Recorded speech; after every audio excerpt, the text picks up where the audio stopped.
some walkers went by, and I didn't realise that they were there because I kind of like was focusing on what I was doing, and I kind of turned my bum round to my boyfriend's family and I said, does it still look like I've pooed myself, as these walkers went by?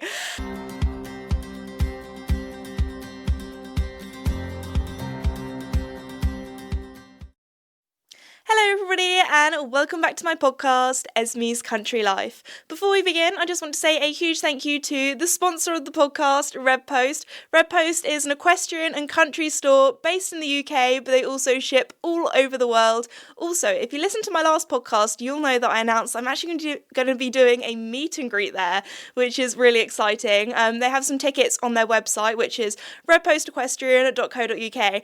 But it's free to come along, you just have to make sure that you book a ticket. I just want to say a huge thank you also to the hundreds of you that have already booked tickets. There are only a few left, so first comes, first served. So if you want to come along, be sure to book a ticket. But anyway, that's going to be on the 18th and the 19th of August, so hopefully see you there. Very exciting. But anyway, let's get into the podcast. I feel like I haven't done a podcast in a while because I've actually been away, so I'm going to be talking about that. Yes, I've been on holiday.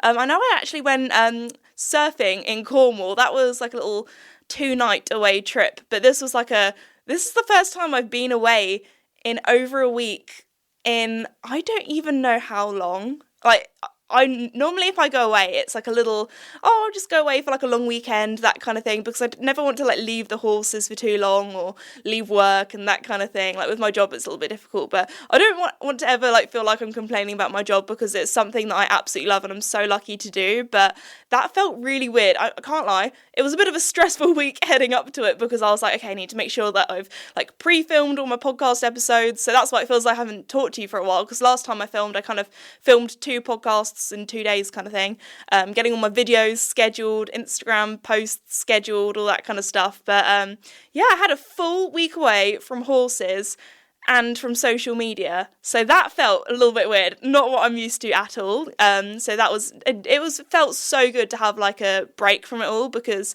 I feel like when I come back, I just like so excited to see the horses, to get cracking on again, that kind of thing. But yeah, also before I went on holiday, as I was saying in the last episode, I think the last episode was literally filmed the day before I went away, so did leave it a little bit too last minute, because I was just so busy with loads of other stuff. Don't know what it is, that I feel like the week before I go away, maybe this is just what it's like being an adult now, the week before you go away is stressful because you want to try and get loads of stuff done because you know that you're going to be away and you can't do it. And then as soon as you come back, the week after you come back, is also a little bit stressful because you're trying to catch up on all the things that you missed out. So while you have your week away, you feel nice and relaxed, but then when you get back, it's like, okay, double work, let's go. Anyway, yeah, I had my birthday. I was going to say before I went away, but it was actually the day I went away, because the trip was actually organised by my boyfriend's parents, because the trip was for his birthday, but it worked out well because I was on holiday on my birthday kind of thing. So, anyway, I had like a really lovely like birthday celebration with my family. Like, when I say my family, literally like my whole family. We have a very small family actually, so it was like me, my brother, my parents, both grandparents on either side, and then my cousins and my auntie and uncle, because my dad's an only child and my mum just has one brother, so we have a really small family. Also, like I feel like I don't see my cousins like that often. Maybe it's because they live like a little bit further away, and also like they're not really like the same age as me and my brother. They're a little bit younger and they're both boys as well, so they're very much into like football and things, and my brother's not like a football kind of boy, and I'm not really a football person anyway. But no, it was really lovely to see them all. We had a Chinese, and it was also that day was my grandma's birthday, so me and my grandma kind of had a joint birthday party, so that was really wholesome and cute. Also my brother's girlfriend and my boyfriend was there too, so it felt like almost like Christmas Day, because that's only really when we kind of all meet up as a family, is Christmas Day and Easter, and I think we missed Easter this year all meeting up, but anyway, that was really lovely. But yeah, the day of my actual birthday, if you're wondering how old I am now 22, which seems very old. I don't know, it feels old but it also feels very young at the same time. It's a very weird age. I'm like an adult, but a baby adult. That's how I like to describe it. Yeah, we went away to Wales. Now, we didn't actually know where we were going on holiday, which was funny because my boyfriend's parents, they were like, okay, we're not going to tell you. They literally booked it sometime last year, so they must really like me because they must be like, yep, she's staying with him, like that kind of thing. Anyway, we they only told us like a few days before. I think it was the Sunday before, and we went off on the Friday. And at first I was a little bit like texting his mum being like, where are we going? Do I need to buy anything? Like, what do I need to pack? Because I was like, are we leaving the country? Are we going, where are we going? Are we going somewhere in the UK? Will I need my passport? That kind of thing. But it was all good. So my birthday, we travelled up. It was actually during half term, so all the schools were out. So the traffic on the way up there was not too great. We were sitting a lot of traffic jams. But when we got there, oh my goodness, we stayed in like I don't think it was an Airbnb, but that sort of thing. I think it's called something else that they booked it on.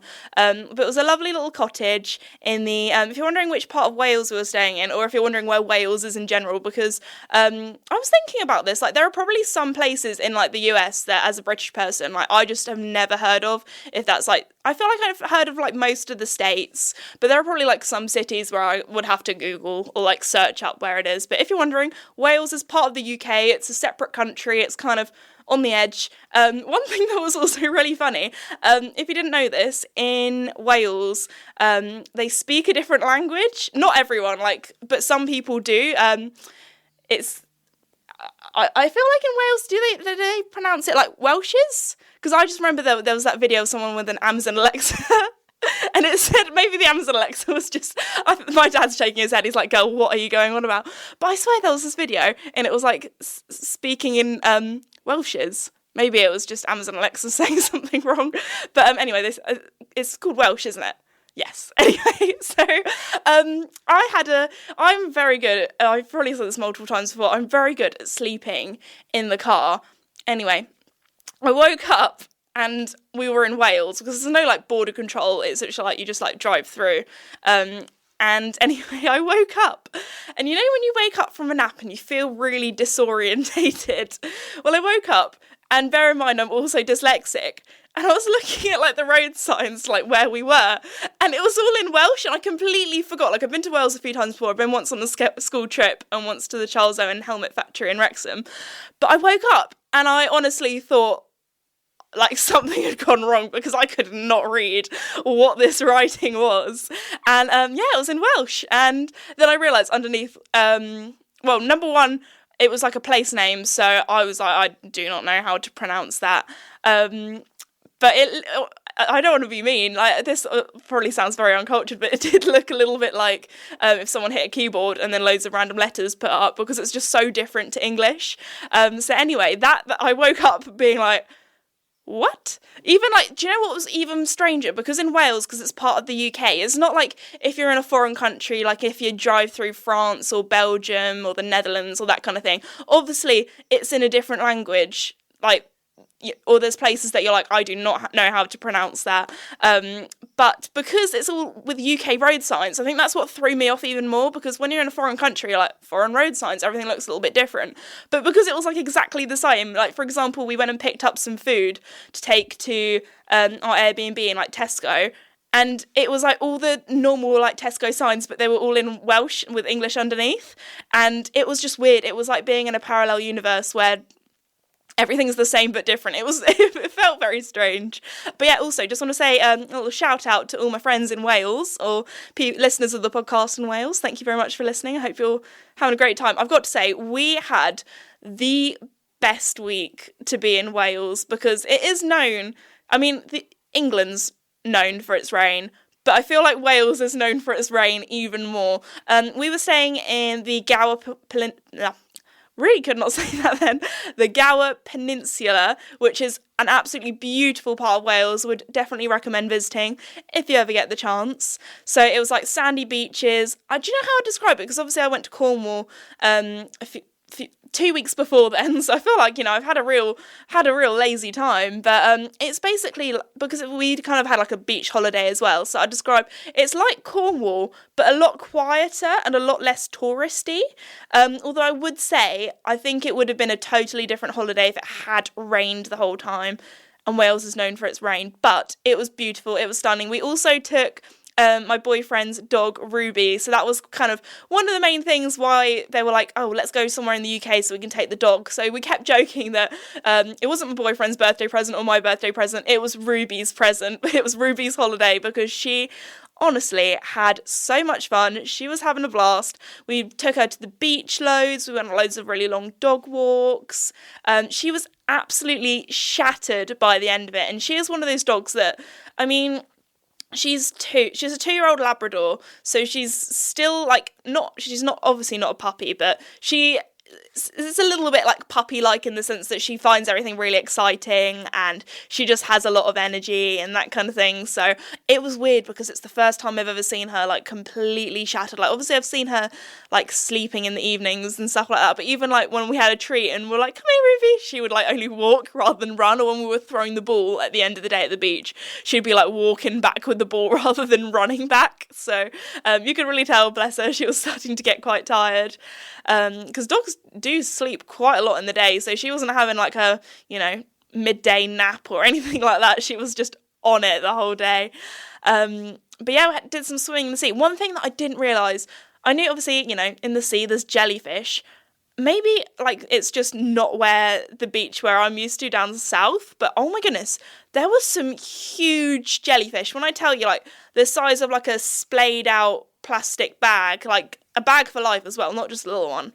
And they were huge. I saw one like washed up on the shore, and I was not concerned. I was like a little bit worried when swimming in the sea that a jellyfish was going to touch me, but I was all good. To be fair, when I was swimming in the sea, I was wearing a wetsuit most of the time because the sea is a little bit chillier in the UK. But the waves were actually, the sea was so flat, so we were thinking of doing like surfing again like we did in Cornwall, but there were no waves at all, but it was perfect for paddleboarding, so did a little bit of paddleboarding, had lots of fun, pub lunches, that kind of thing, so we could take Ruby along with us. But no, it was a really, really lovely time. Also, just remembered, one of the other reasons why we decided to go to Wales, or why my boyfriend's parents decided, is because we actually had another surprise for the trip, and they booked us tickets to a Coldplay concert in Cardiff, and oh my goodness, it was incredible. We both had been wanting to go for a while because they'd been, and we were like a bit jealous, so they booked us tickets, and it was so much fun.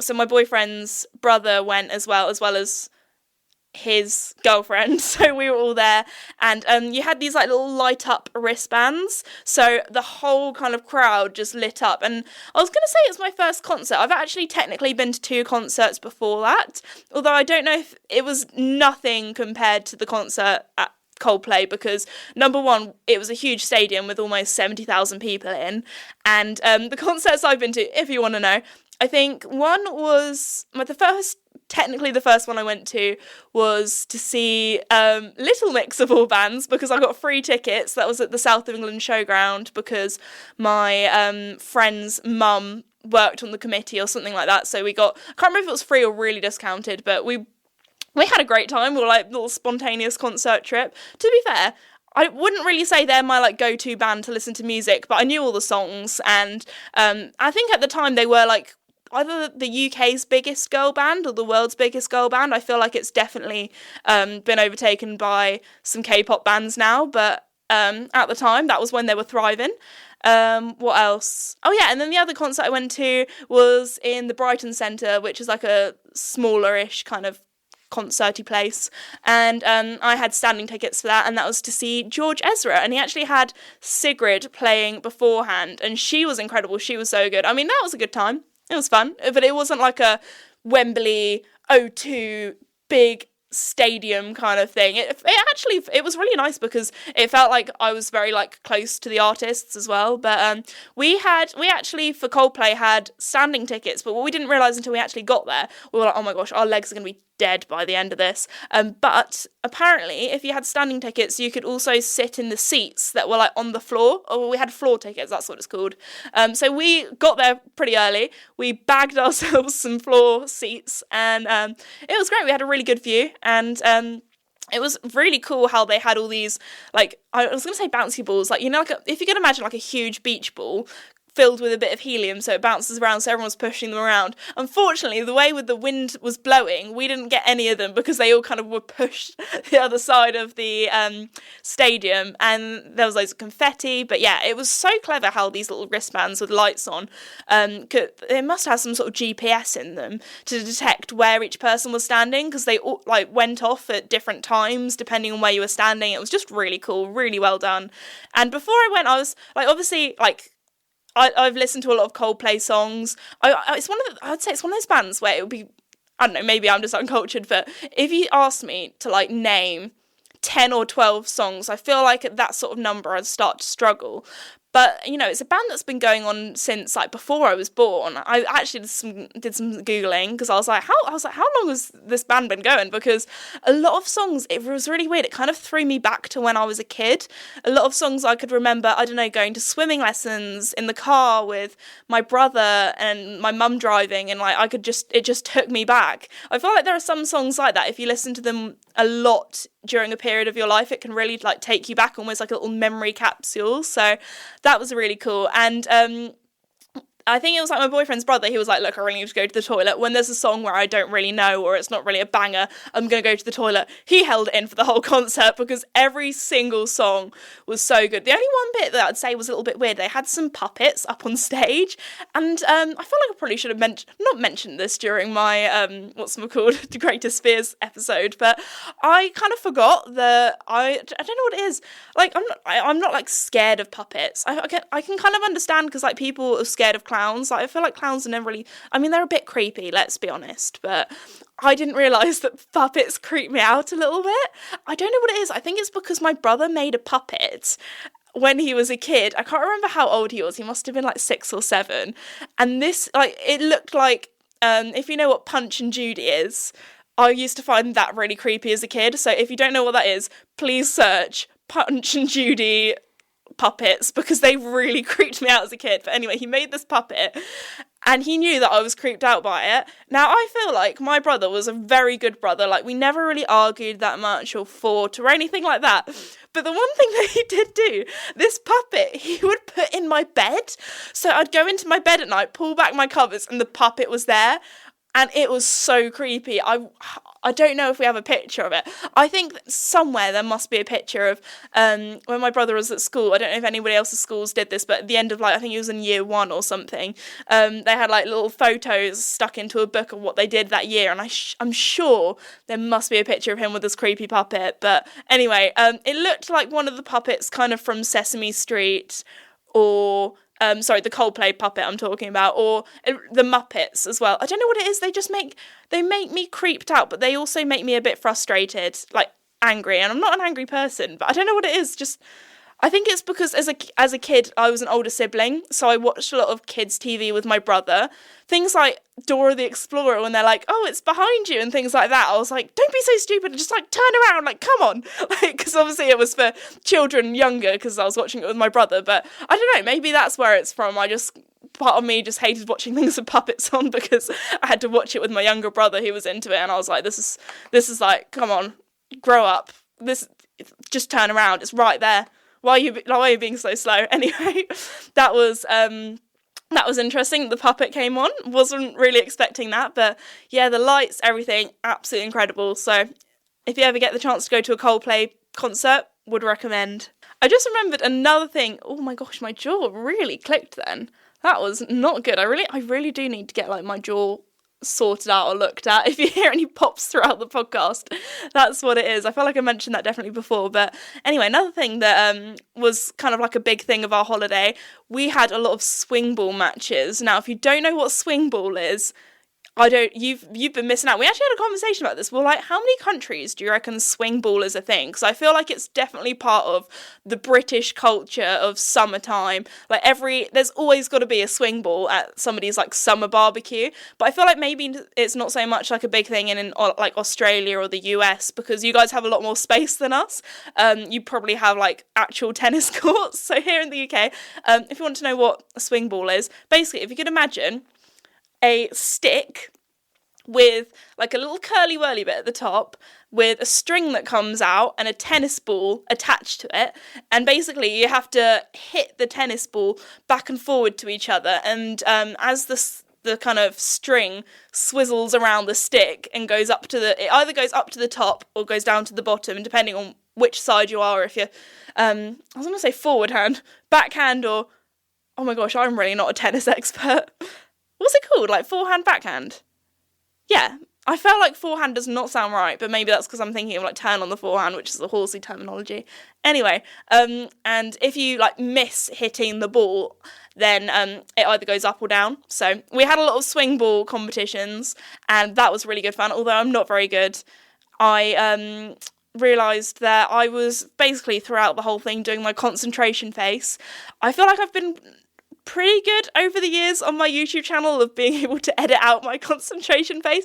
Often it's when I'm grooming that you might be able to spot it, or it's always when I am doing something where I'm really concentrating, but it doesn't even have to be like that high energy brain power for me to do it. For example, like, I don't know, I'm trying to think of something like doing up my shoelace. I'll do my concentration face.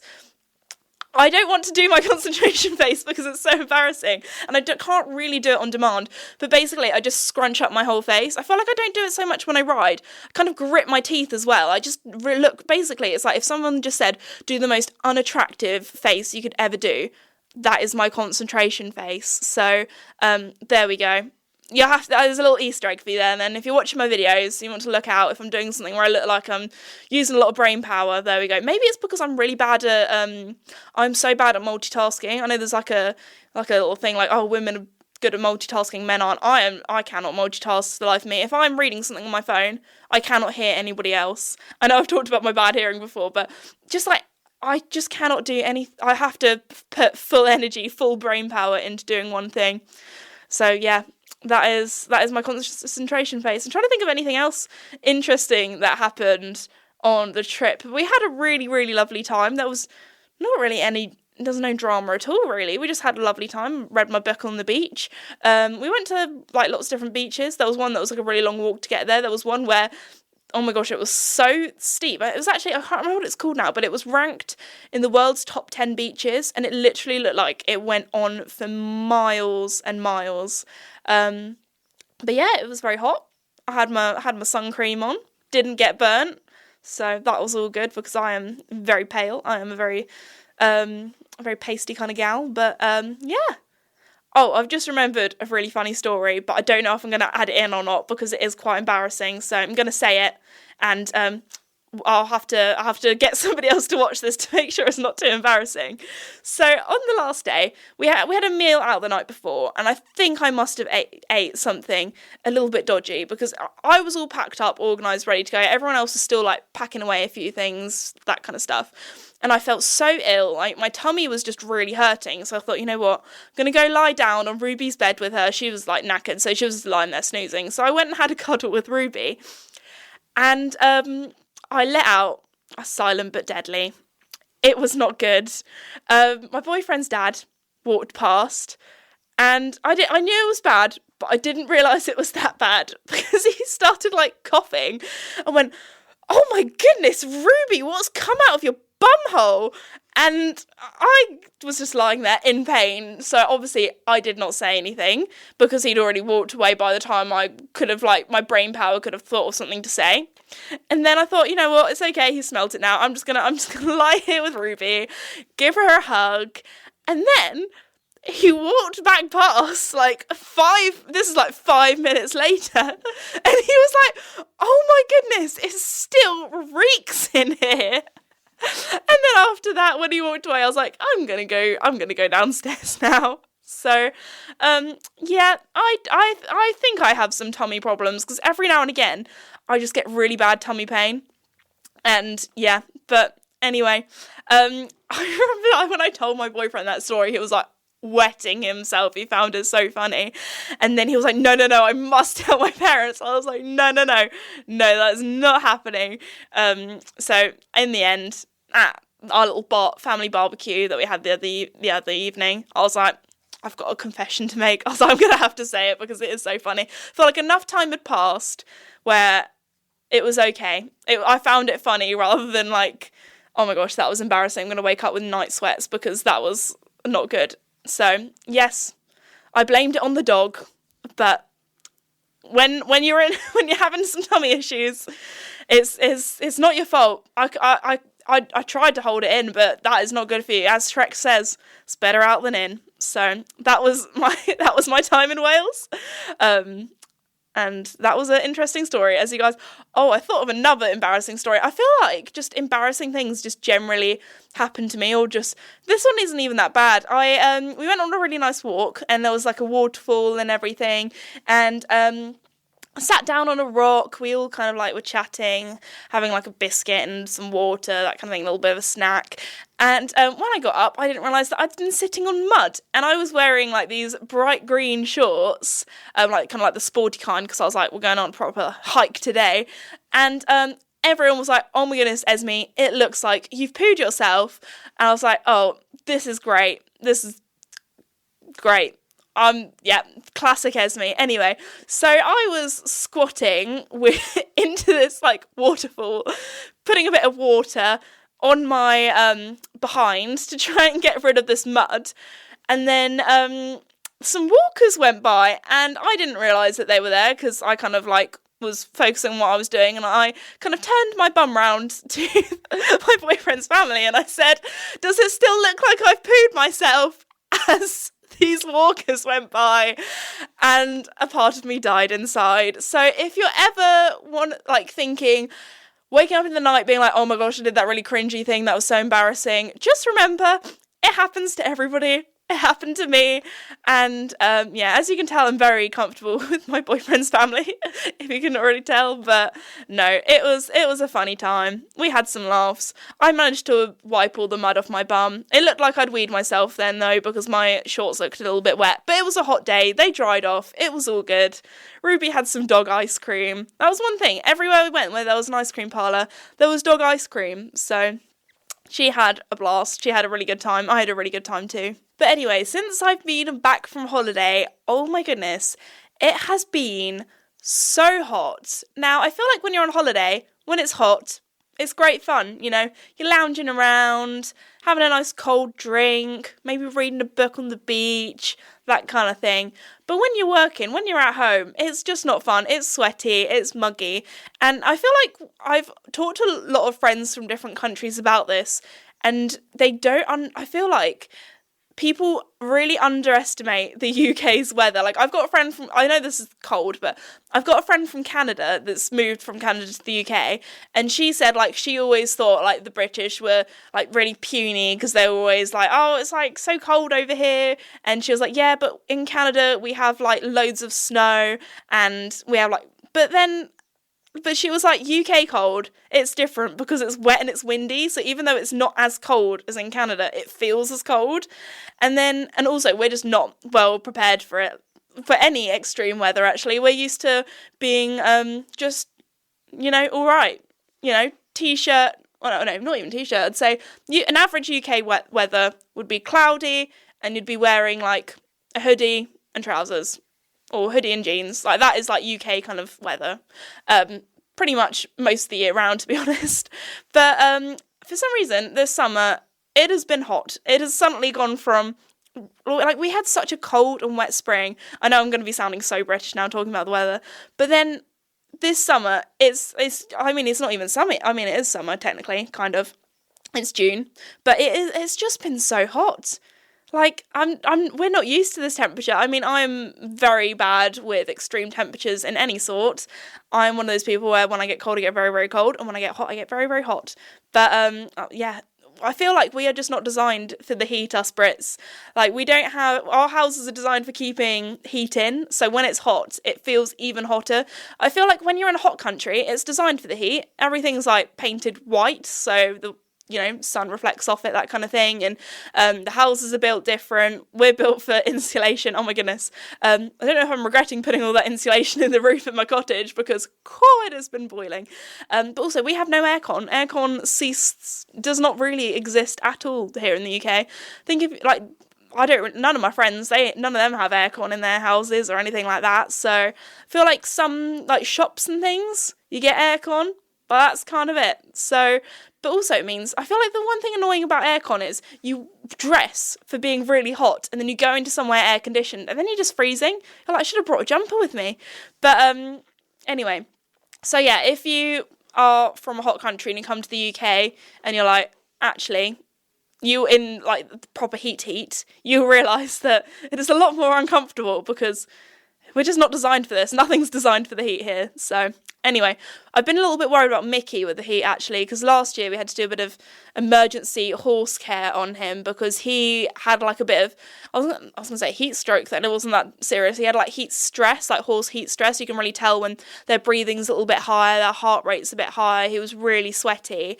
So we had to hose him off, and we've literally been doing that as part of my sort of daily routine now. I'm like, having my lunch, it's midday, must be Mickey showering time, and I've been making him some slop, so you would have probably seen that in, I think that's hopefully going to be this Friday's video, so if you haven't seen it and want to see Mickey and Duke get absolutely disgusting having their favourite slop dinner, go and watch that. I got slopped myself. It's a special recipe I've made up to get them to drink lots of water and get that water intake in them.